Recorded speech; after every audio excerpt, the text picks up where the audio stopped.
Hello friends, welcome to Byju's. Today we will take one more topic under the larger topic, society and politics. Today we are going to discuss about power elite. This is in continuation to sociological theories of power. We had already discussed some of the theories. This is also one more theory.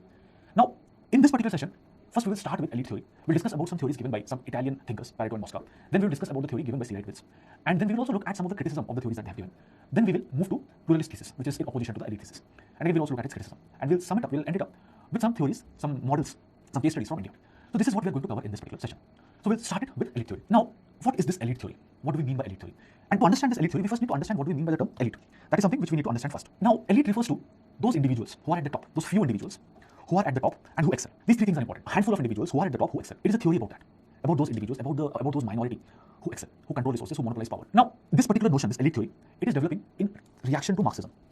Now, what did Marx say? What was the Marxian perspective on power? See, Marx said one thing, that in a capitalist society, there will develop different kind of forces which will lead to a proletarian revolution, and after this proletarian revolution, there will be creation of a classless society. So this classless society will be realized after a class struggle.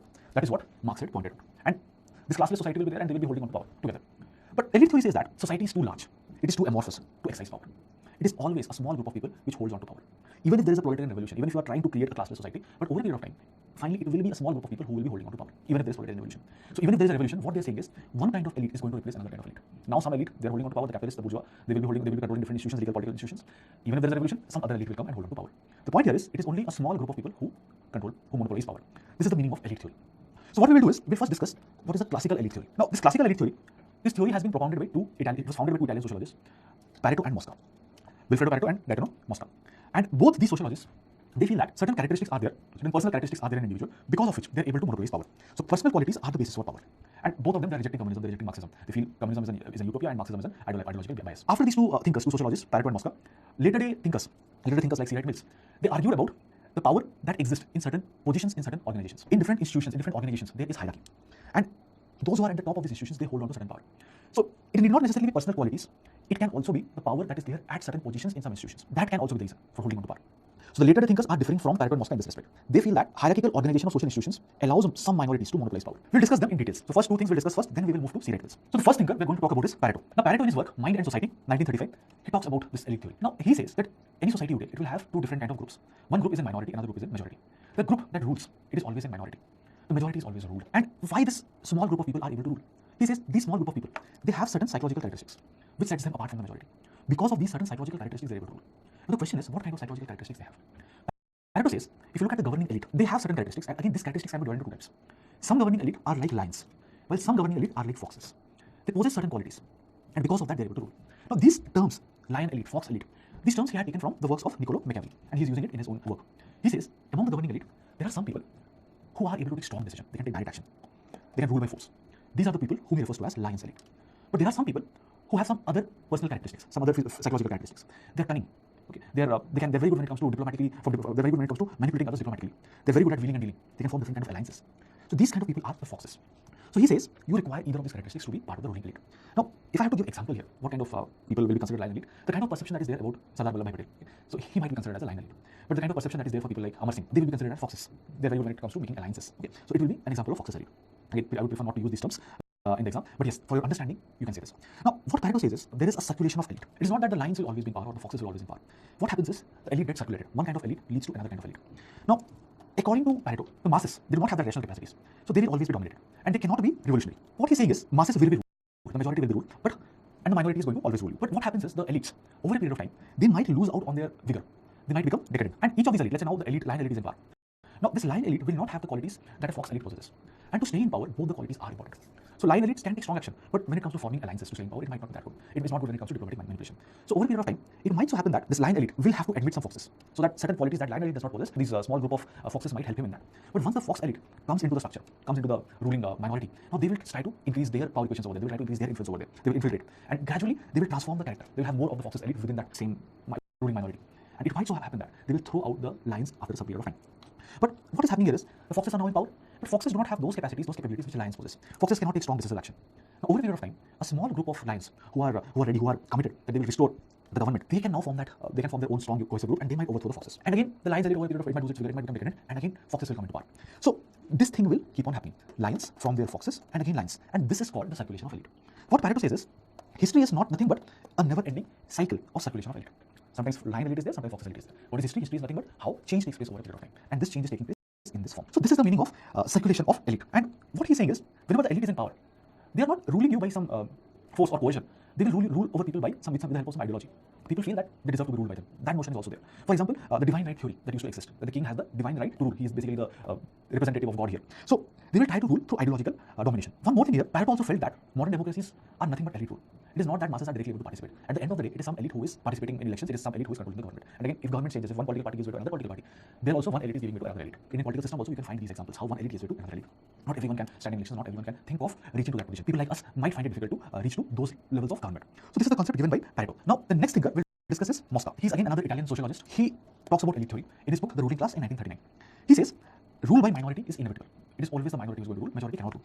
And he also says the same thing, that history is also divided. History is always divided into two classes. One is the ruling class and another is the class which is ruled. He also says the same thing, that those who are ruling, they rule because they have certain specific qualities, certain superior qualities they have. But one thing here, when it comes to Pareto, he had defined that these are the qualities which are required to rule. Mosca is not saying that you require these qualities. Mosca feels that every society values certain qualities. If you are excelling in those qualities in that society, you will be the one who will be part of the ruling minority.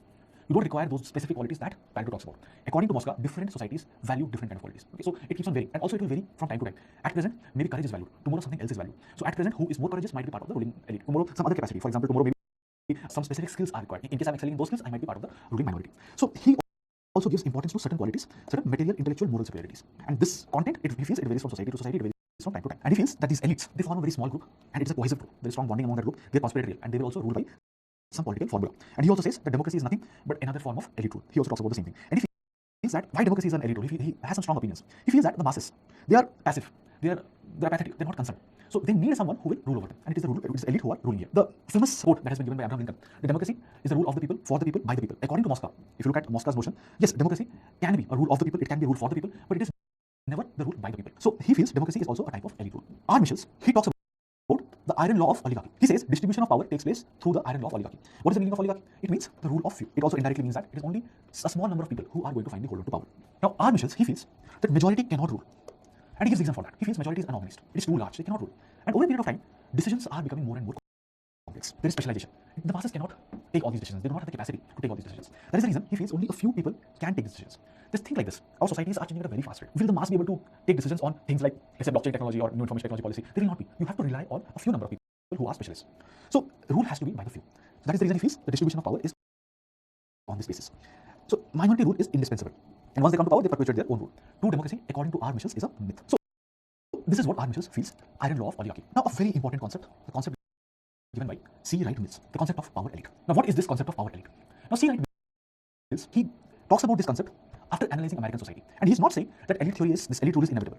He is basing his observations, his entire theory, on the basis of his study of American society. And he says this is not something which has always existed. He feels it is a recent development. And he even condemns it. C. Wright Mills differs with Mosca and Pareto in this sense that he does not believe that the ruling minority possesses certain specific characteristics, specific psychological characteristics or some moral material superiorities. He feels that there are some institutions, and in these institutions there are certain positions. These positions are extremely powerful. Those who hold on to these positions, they become part of that ruling minority. So for him, it is not the superior qualities, superior psychological qualities or superior qualities. For him, it is the institutions which wield power, not the individuals. And those individuals who get these positions, indirectly they are going to hold on to power. But it is the institutions which matter here. Now, which are these institutions? What kind of institutions have these kind of dominating influence? So he feels that in society there are certain institutions. Institutions like that of the federal government, the military, major corporations.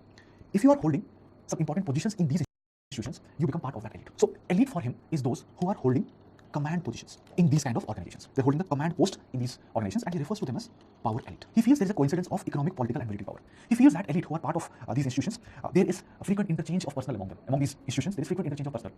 At present, you might be part of the military, but in future you might head one of these major corporations. You might be part of the major corporation. In future, you might be part of the federal government. So there is frequent interchange of personnel. There is coincidence of economic, political, military power in these power elite. He feels that the interest and the activities of this elite that is sufficiently interconnected, it's more or less similar, and they form a very cohesive group. They have some bonds among them. They have very strong bonds among them, and this is strengthened because they have some similarities in their background. He observed the power elite in American society, and he finds out that most of them will be from the upper strata. Most of them will also have similar religious affiliations. He found that most of them were Protestants. They were native-born Americans, and they had similar educational backgrounds. They all went to similar kind of colleges, Ivy League, and they used to socialize. They used to meet in some high-pressing clubs. So he feels these people who are holding important positions in these organizations, federal government, major corporations, and military, they form the power elite. Their interests are more or less same. They come from the same background. They have their education background is same, and they will be socializing in certain kind of clubs. Also, he says that among them, marital alliances can also be there. Those kind of affiliations, those kind of alliances are also there.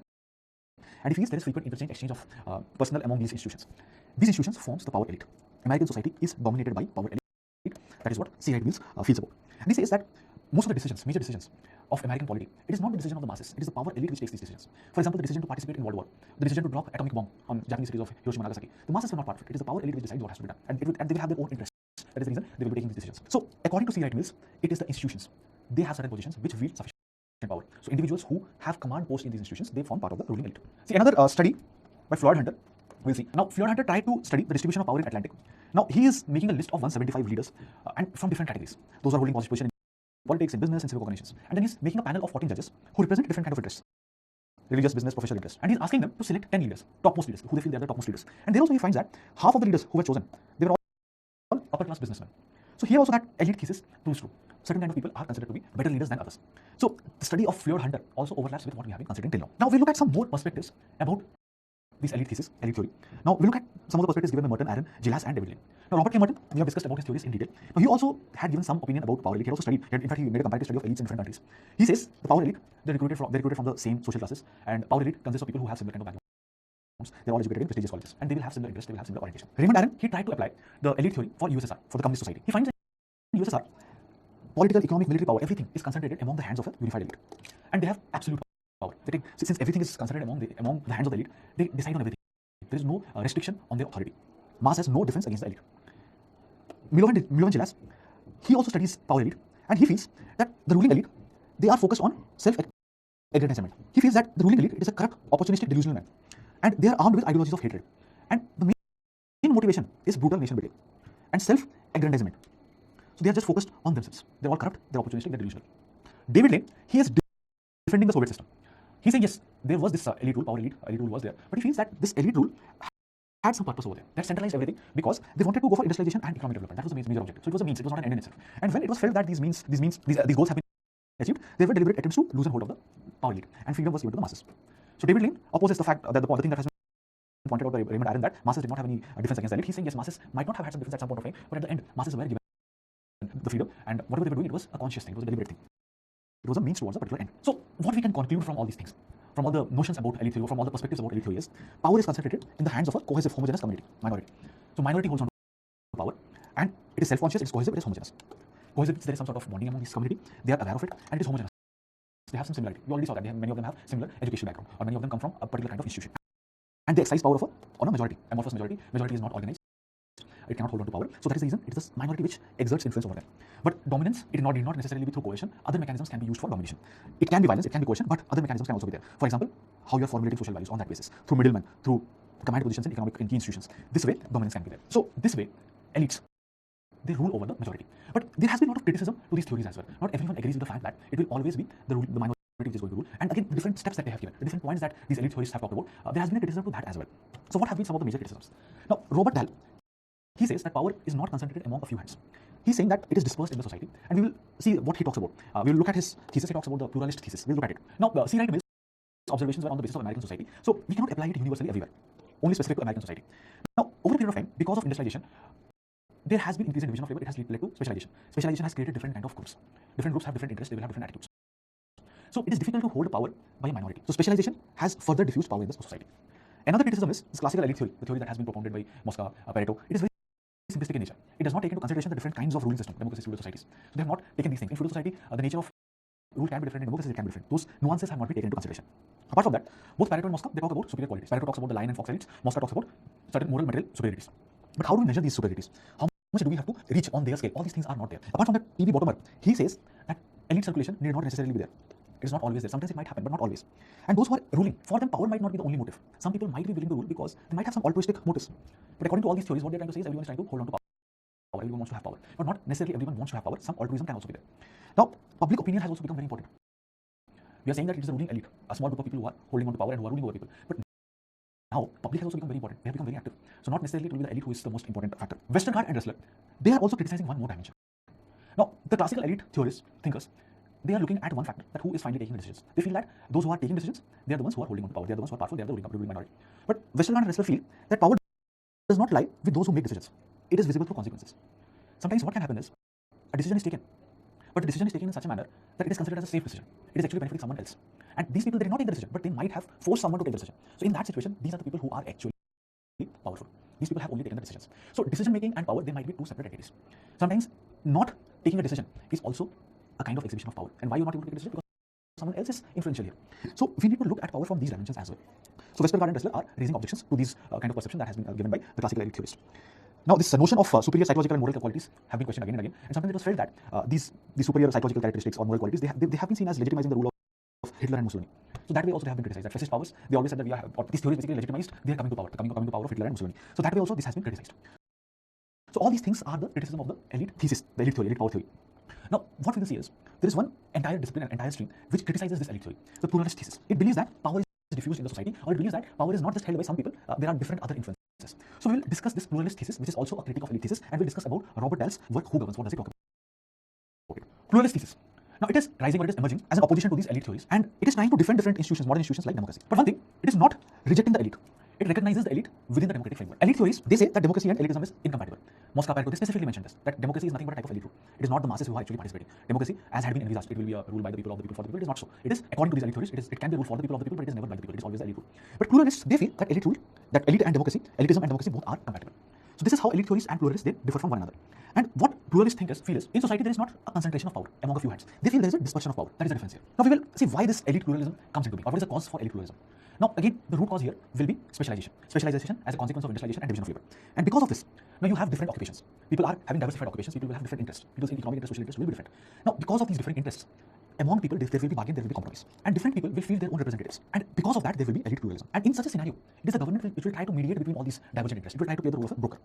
So government becomes a business of compromise, as per Raymond Aron. So what is the role of government? It is trying to ensure mediation between divergent opinions, divergent interest groups. It is basically trying to bring about a compromise between all these forces. So this is the reason elite pluralism exists, and different kind of interests will be there. And again, one thing here, we are not saying the elites are not there. Elite is there. Who are the elites? It will be the representative of these groups. The entire group cannot participate in these bargaining, in this wheeling and dealing. It is the representatives of these groups who are going to participate. But different kind of elites will be there. And there is pluralism. There is multiple type of elites here. What are the conditions which are suitable for pluralism? Now, first thing, power should be distributed between people, between individuals, between groups. There should be existence of multiple kind of groups here, and there has to be some sort of power between these groups. There has to be some sort of struggle, competitive struggle for power between these groups. And if there are different groups, there will be some sort of bargaining, some sort of competition, negotiation among them. And because of this bargaining, because of this negotiation, mutual accommodation will also take place. That means some of my interests you will consider, some of your interests I will consider. So there will be mutual accommodation. In modern democracies, to hold on to powers, to reach that particular political office, I need the support of the masses. I need mass support. So that compulsion also exists. Compulsion to win elections. And that is the reason we need to accommodate the interest of large number of groups. And decision making also gets impacted because of the presence of these number of groups. So these are the conditions for pluralism. Or you can also say these are also the features of pluralism. This is something which happens in a country which exhibits pluralism. Now what we will do is, we will look at an important study by Robert Dahl. Robert Dahl, in his work, Who Governs, which was published in 1961, he talks about the pluralistic distribution of power. Now what he did was, he identified three major areas: urban development, public schools, and political nominations. And he studied the different kind of decisions in these areas. What were the decisions taken in these areas? Who are the ones who are taking the decisions in these areas, studying these decisions? What he found out was, leaders who are influential in one area, for example, a leader who is influential in urban development, he might not be influential when it comes to education in public schools. A leader who is influential in public schools, he might not be influential when it comes to political nominations. So what he's concluding is, leaders who are influential in one sector are not necessarily influential in another sector. And then what he says is, the leaders who are exerting influence in different issues, they're not all drawn from the same sections of society. They might belong to different strata of the society. So not necessarily they will have a similar kind of background as has been propounded by the classical elite theorists. So what Robert Dahl concludes is, in a society, there are multiple centers of power, and none of the center of power is completely sovereign in decision making. There are different areas in which decisions have to be taken. In one particular area, one center of power might be dominating. In other area, some other will be dominating. And they might try to balance each other out. And not all belong to, and they're not all belonging to the same section of the society. So this is the pluralist thesis, elite pluralism thesis, which has been propounded by Robert Dahl. If you look at some more perspectives given by some more thinkers, Arnold M. Rose, in his work, The Power Structure 1967, he says that economic and political elite, they do not work hand in glove. So the economic elite and the political elite, they are different. You remember the theory given by C. Wright Mills? He's saying that all of them are together. There is a coincidence of economic, political, and military interests. Not necessarily the case. That is what Arnold M. Rose opposes. Now, Karl Mannheim, he says that policy seems to be made by the elite. The general perception is there that policy is made by some people, the policymakers, the elite, they are making the policies. But in reality, there are a lot of constraints, there are a lot of pulls and pressures, especially in a democracy. And this pulls and pressures will finally give a direction to the policy. Some of you might have studied vectors when we were studying 11th, 12th science physics, and before that also in 9th, 10th, also in some in maths or in physics, vectors we might have studied. So if you remember how this vector addition takes place, so if there is a force acting in this direction, if there is a force acting in this direction, the resultant will be somewhere here. So Mannheim also talks about the same thing. He says that in a democracy there are different kinds of pulls and pressures, and finally the outcome is on that basis. And people make their presence felt at different intervals. And election is one of those mechanisms by which people make their presence felt.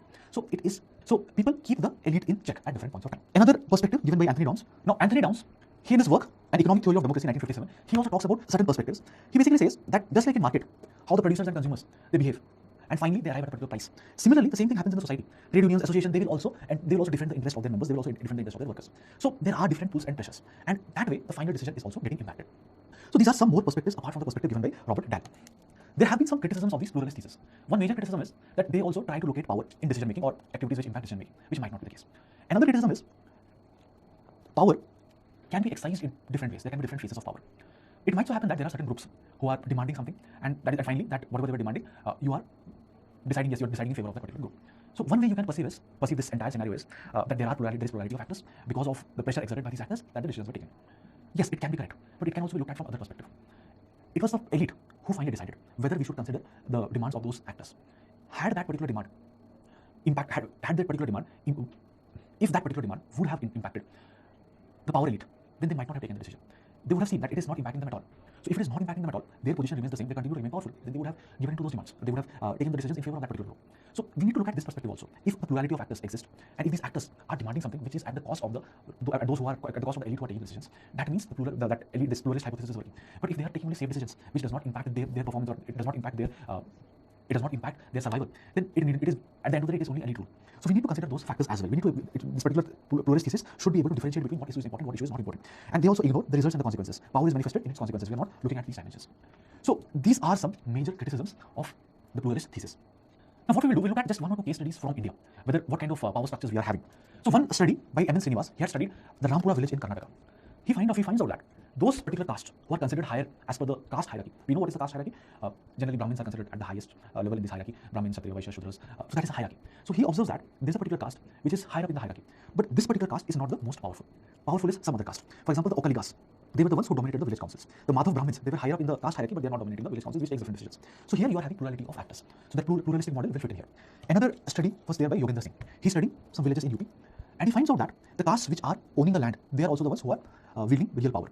But he also observes that over a period of time, there have been different kind of changes in the rural society. There has been some rural development, there has been green revolution. So the distribution of power is gradually changing. And he feels that in these villages, there has been a shift from this elite model to pluralistic model that is also taking place. So these two examples you can quote when we're discussing about elite theory or pluralistic theory. So this is about elite theory and this is about pluralistic theory. And this sums up our discussion. So when it comes to elite theory, keep in mind how did it emerge as a response to Marxism. It says that power is held by a small group of people, the ruling minority and the ruling majority. The society is divided like this. The ruling class is a minority. What is Mosca saying? What is Pareto saying? How they are different? Who talks about what kind of qualities? Then what is the theory given by R. Michels? What is the theory given by C. Wright Mills? Again, C. Wright's notion is different from the notion that has been given by Pareto and Mosca. Pareto and Mosca try to trace the reason for these ruling elites in the individual characteristics, while C. Wright Mills he tries to find these reasons in the institutions itself. Command posts in certain institutions help an individual become part of the ruling minority. And we also look at some of the different other perspectives, elites who are elites in communist countries like USSR. What are the reasons? Merton, all these perspectives. And we also look at the criticism. Now, one of the critique of this elite theory is the pluralist theory. What is this pluralist theory? That power is dispersed in the society, there are multiple players. But again, it does not say that there is no elite. It says there are elites, and it says that elite and democracy they are compatible. This is the difference between pluralist theory and the classical elite theory. Classical elite theory says that democracy and elitism, they are not compatible with each other. Now, when it comes to pluralist theory, the study of Robert Dahl is important apart from the different other perspectives. And what is the criticism? Finally, just one or two examples from Indian society. Example from M.N. Srinivas study, example from Yogendra Singh study. So this is about elite theory, important part. Many times they have asked you questions, and questions have generally been very basic in nature, so you don't need to worry about it. So thank you.